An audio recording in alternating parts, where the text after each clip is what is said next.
Salut les amis, j'espère que vous allez bien. On est toujours à l'EICMA 2025, le plus grand salon de moto au monde, et nous sommes actuellement sur le stand de Yamaha.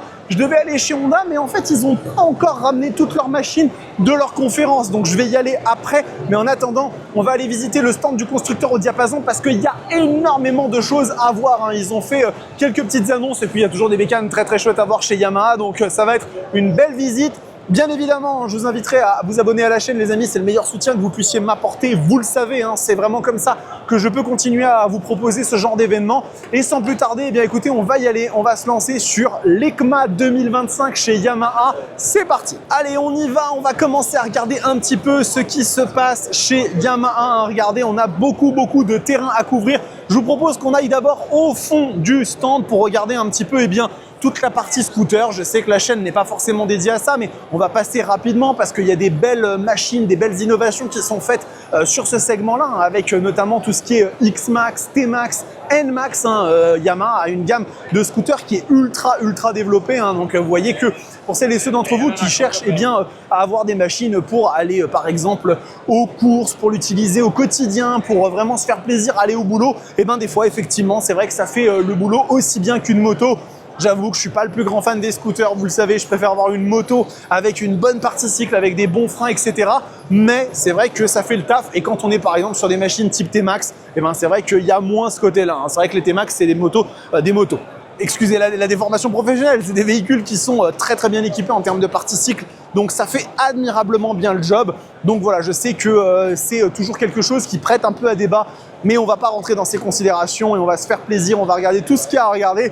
Donc maintenant, on va passer à la partie roadster, parce que là aussi, il y a toujours des machines très chouettes. Vous le voyez, comme par exemple ici, la MT-09 SP que j'avais testée et que j'ai trouvé vraiment très cool, cette bécane qui a des nouveautés hyper chouettes qui sont dérivées de la MT-09 nouvelle génération, comme notamment cet écran TFT qui est nouveau et qui est très cool, les grilles acoustiques qui permettent d'entendre la boîte à air vous ronfler dans les oreilles, et ça fait vraiment la diff.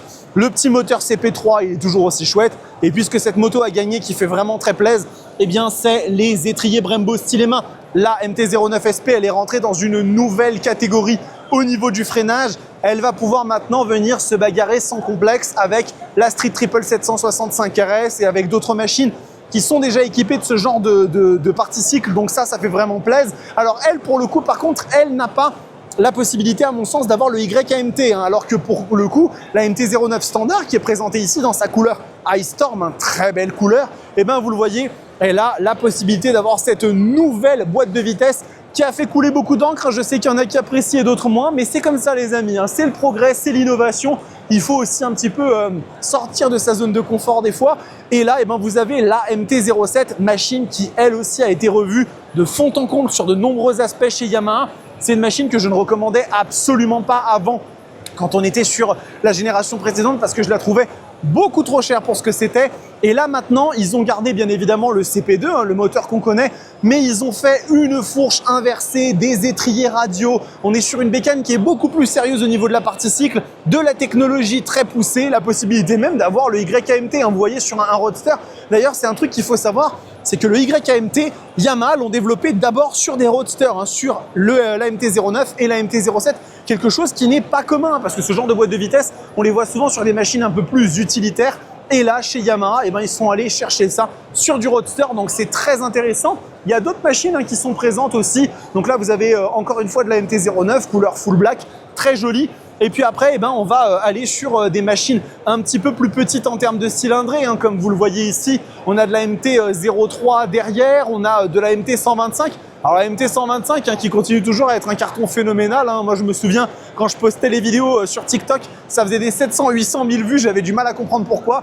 Bon, ça reste un choix extraordinaire pour celles et ceux qui veulent se lancer sur le permis A1, qui veulent faire leur petite journée de formation. Je préfère toujours ça qu'un scooter personnellement, parce que ça vous forme en tout cas à la moto. Et regardez, on n'a pas des équipements ridicules sur cette machine. On a une petite fourche inversée, ma foi, assez sympa. Alors, on a un seul disque de freinage, mais sur une moto aussi légère, on n'a pas forcément besoin de plus. On a une belle gueule, une belle finition. Ça reste un choix qui est vachement intéressant. Et puis, vous avez aussi, ici, la MT-03. Désolé, je n'ai pas dérangé les gens. Alors, par contre, c'est vrai qu'effectivement, Bon, si on peut faire évoluer un petit peu ça, là on est sur de l'écran LCD un petit peu à l'ancienne, mais pour le reste, c'est aussi une très belle machine pour ceux qui veulent un roadster un petit peu plus petit en cylindrée. Et là, regardez, on est dans le coin un petit peu des néo-rétro, avec de la XSR 125 pardon, de la XSR 700 aussi, hein, machine très jolie dans sa finition. Hein.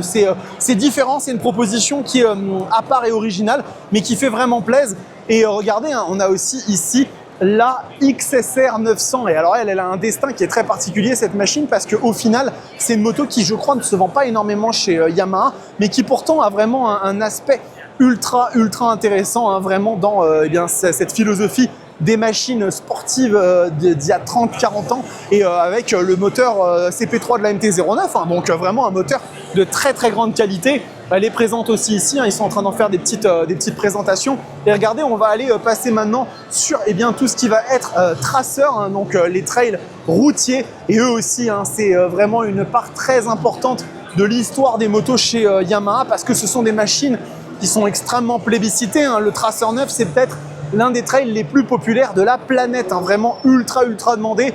Murit, ils me disent, hein, à chaque fois qu'ils en rentrent en occasion, ils n'ont même pas le temps de faire l'annonce sur le bon coin, que la machine elle est déjà vendue, les gens la voient en vitrine et puis ils vont l'acheter directement. Donc c'est vraiment quelque chose d'assez impressionnant et c'est une machine ultra complète. Là on est sur la version GT, mais la GT Plus qui est là, je vous en ai fait l'essai il n'y a pas longtemps, c'est vraiment l'un des trails les plus technologiques de la planète, hein, avec du régulateur de vitesse adaptatif, avec du radar à ondes millimétriques, hein, ça c'est un truc qui est vraiment bien spécifique, du freinage couplé, de la suspension semi-active, on a du démarrage sans clé, on a des poignées sièges chauffants, le tout dans un package qui est vraiment pas si excessif que ça en termes de prix. Alors la machine a pris une petite claque tarifaire parce que maintenant on a la possibilité d'avoir le YAMT, hein, donc ça c'est un truc qui bien évidemment se chiffre et malheureusement c'est vrai que on n'a pas la possibilité de choisir entre avec ou sans le YAMT sur la GT+, hein, sur les autres c'est possible mais pas sur celle-là, donc forcément ça vient tout de suite faire un petit peu voilà, augmenter le tarif, donc c'est un truc à savoir. Et là vous avez ici encore une fois la petite XSR GP, la nouvelle, hein, avec la très jolie hôtesse qui est présente. Ça vous le savez, hein, c'est l'ECMA, on a des hôtesses. Moi j'avoue que j'essaie pas de vous filmer ça en priorité parce que ce qui m'intéresse avant toute chose c'est les motos, hein, mais c'est vrai que ça fait partie un peu du spectacle, on va dire, de ce salon. On apprécie ou on n'apprécie pas, ça c'est à chacun de juger. Et là vous avez eh bien la Tracer 7 GT qui elle aussi a été mise à jour avec eh bien toutes les nouveautés qu'on a sur la MT-07. Donc on a bien évidemment cette nouvelle face avant, hein, qui est très énervée. Moi j'aime beaucoup, hein, elle a un regard assez acéré. Et puis on a la partie cycle avec la fourche inversée, les étriers radio, le moteur reste très cool. Bien évidemment, on va avoir, je ne sais pas si vous pouvez voir parce que moi je vois pas, mais on a l'écran qui est présent ici, hein, qui est de très bonne qualité. Et donc cette bécane qui vient aussi évoluer, se mettre à jour dans la gamme chez Yamaha et ça fait plaisir.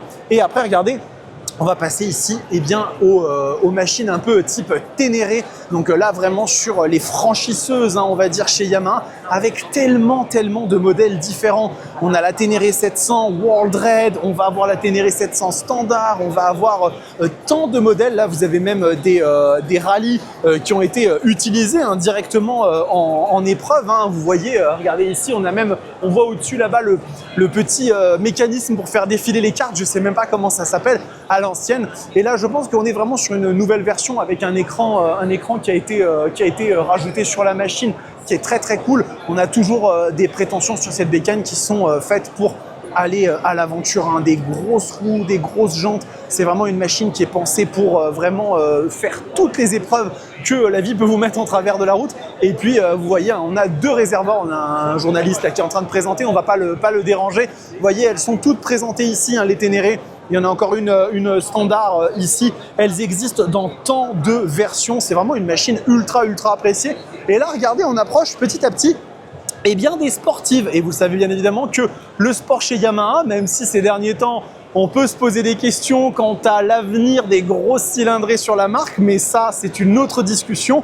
Mais là, regardez, on va aller juste au fond sur le podium. Et ici, vous avez eh ben, l'annonce de Yamaha pour cette EICMA 2025, la nouvelle R7. Regardez, elle est ici, hein. Donc ça, c'est la grosse annonce de Yamaha pour eh bien, ce salon, pour ce millésime. C'est cette nouvelle R7, hein, qu'on vous avez été tant à me demander des nouvelles. Est-ce qu'elle va arriver? Est-ce qu'elle va apparaître? eh bien elle est là, elle a été présentée. Donc dans les grandes lignes, on va retrouver le moteur CP2, hein, il n'a pas évolué, toujours 74 chevaux. On va retrouver la même partie cycle extrêmement premium sur cette machine. Hein. On est vraiment sur une sportive sur cette R7, c'est pas une Sportivo GT ou quoi que ce soit. Regardez la position des demi-guidons. On est là pour du sport, on est là pour se faire mal, on est là pour souffrir et pour aller poser le genou et le coude sur la piste. Alors la moto reste bien évidemment utilisable sur la route, hein, Dieu merci, mais c'est une moto qui est plus pensée vraiment pour les gens qui veulent eh bien, aller tâter du circuit. Alors regardez, hein, on voit quand même qu'on a toujours la possibilité d'avoir un régulateur de vitesse sur la moto, donc elle n'est pas entièrement dénuée d'aspect pratique, mais c'est une bécane qui est vraiment beaucoup plus effilée, beaucoup plus agressive que ne pourrait l'être eh bien, une RS 660 chez Aprilia par exemple. Et dans les nouveautés, parce que je vous ai parlé du classique, mais dans les nouveautés, eh bien regardez, on va avoir des petites choses intéressantes. Et je vais vous présenter ici le petit écran. Donc on a un châssis qui est agile, plus agile et plus rigide. On va avoir aussi également eh bien, des aides électroniques qui ont été rajoutées. J'ai peut-être même la possibilité, non je ne peux pas me mettre en anglais, c'est fort dommage. On a l'application Y-Track Rev qui permet aussi de contrôler pas mal de choses. L'écran 5 Boost TFT qui est dérivé directement de la MT-09. Et puis on va avoir aussi eh bien, une centrale inertielle qui est ici développée à partir de la R1. Hein. Donc on a une centrale 6 axes qui va permettre eh bien, d'avoir des assistances plus poussées, plus fines, un peu plus amenées de façon vraiment précise. Donc ça c'est très très chouette. Et puis regardez ici, hein, vous l'avez, hein, je sais que vous l'attendez, je vais essayer de passer de l'autre côté pour vous la montrer. Et on va faire le petit tour. Et là, voici la petite Yamaha R9. Alors bien sûr, ce n'est pas une nouveauté, mais on la voit tellement peu encore sur la route parce que elles sont difficiles à avoir qu'on pourrait presque considérer que c'est une nouvelle machine. Elle est là, hein, cette Yamaha R9. Donc vraiment, on va dire la sportive la plus puissante aujourd'hui chez Yamaha. C'est une réalité. La R1 Race, c'est une moto qui n'est vendue que pour le circuit. Elle n'est pas homologuée pour la route, mais ça fait toujours un kiff de la voir. Elle est toujours aussi belle, toujours aussi bien finie. Avec le CP3 de la MT-09, avec ici, regardez, hein, on a toujours ces étriers Brembo Stylema. On voit qu'ils n'ont pas rigolé. D'ailleurs, le châssis Delta Box, c'est le plus léger que Yamaha n'ait jamais réalisé. Hein. Il ne pèse que 9,5 kg, si je dis pas de bêtises, ou 9,7 kg. Il est vraiment très très chouette. Et puis en fait regardez hein, au niveau de la position de conduite, on voit bien que les demi-guidons sont un peu plus hauts hein, que sur la R7. On est vraiment sur une machine qui se veut être un peu plus confort, un peu plus polyvalente pour les usages à la fois route et circuit. D'ailleurs toute la communication de la moto elle a été faite en ce sens. Et donc j'espère vraiment pouvoir vous la tester bientôt. Hein. C'est très difficile de les avoir. Hein. Ces Yamaha R9, hein, c'est des machines qui sont excessivement difficiles à avoir en raison des problèmes d'approvisionnement sur les châssis. Donc je croise les doigts pour qu'on puisse vraiment vous la montrer très bientôt. Et puis ici, regardez, on a toutes les machines un peu de compétition hein, avec, regardez cette magnifique R1. Là, elle sort directement du circuit, celle-là. Hein. Croyez-moi, il n'y a vraiment aucun doute. Regardez-moi un peu ça, on a perdu toute notion. Et, franchement, regardez juste un peu la position des demi-guidons par rapport au tête de fourche. Vous n'allez pas vous plaindre maintenant de rouler en R7 ou en R6, hein, croyez-moi. Hein, là, regardez-moi, on est vraiment sur de l'ultra radical, ultra agressif. Et avant qu'on finisse la visite par un petit bonbon, je vais juste passer par la case un petit peu enduro parce que je sais que vous êtes nombreuses et nombreux à aimer aussi ces bécanes que moi je connais beaucoup moins, mais avec ici de la YZ65 dans des toutes petites machines. YZ85, YZ250, donc là on commence à rentrer vraiment dans des gammes un peu plus costauds en termes de cylindrée, mais c'est des machines qui sont aussi très cool. Moi je ne les connais pas du tout, hein, donc je ne vais pas vous en parler en long, en large et en travers. Vous avez quelques livrées qui sont là, qui sont très belles, hein, avec des beaux stickers bien préparés, etc. Ça, on doit être vraiment sur de la bécane faite pour aller faire des grosses épreuves de franchissement, peut-être un peu de stunt ou pas, je ne sais pas. Vous me direz en tout cas dans les commentaires. Et puis regardez ici, c'est la conclusion à laquelle je voulais vous amener. C'est toute cette aile un peu anniversary avec cette magnifique YZF R7. Hein. Donc ça, c'est l'ancienne R7, machine légendaire hein, qui avait été beaucoup admirée et appréciée à l'époque. Hein. Donc vous le voyez, elle est dans son jus. Malgré tout, quand même, regardez, un fourcholine, on est sur des beaux équipements. Et puis là, regardez, vous avez ici toute une collection anniversary avec de la R9, très belle. De la R7 aussi magnifique en rouge et blanc comme ça. Yamaha, la couleur c'est le bleu, mais ça lui va vraiment à ravir.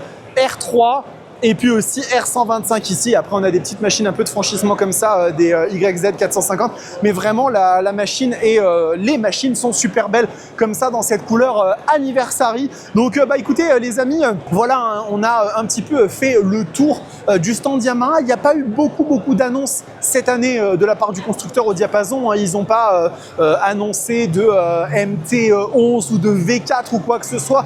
J'avais attendu, je voulais pas aller visiter avant qu'il y ait l'annonce qui était finalement celle de la Yamaha R7 parce que je voulais me garder ça, mais finalement bon j'aurais pu le faire. C'est cool d'avoir pu voir la R7, mais c'est pas non plus une annonce fracassante, d'autant plus que la machine n'évolue que quasiment dans la partie suspension, partie assistance électronique. Donc voilà, c'est pas non plus une énorme perte, mais je suis content d'avoir pu vous la montrer.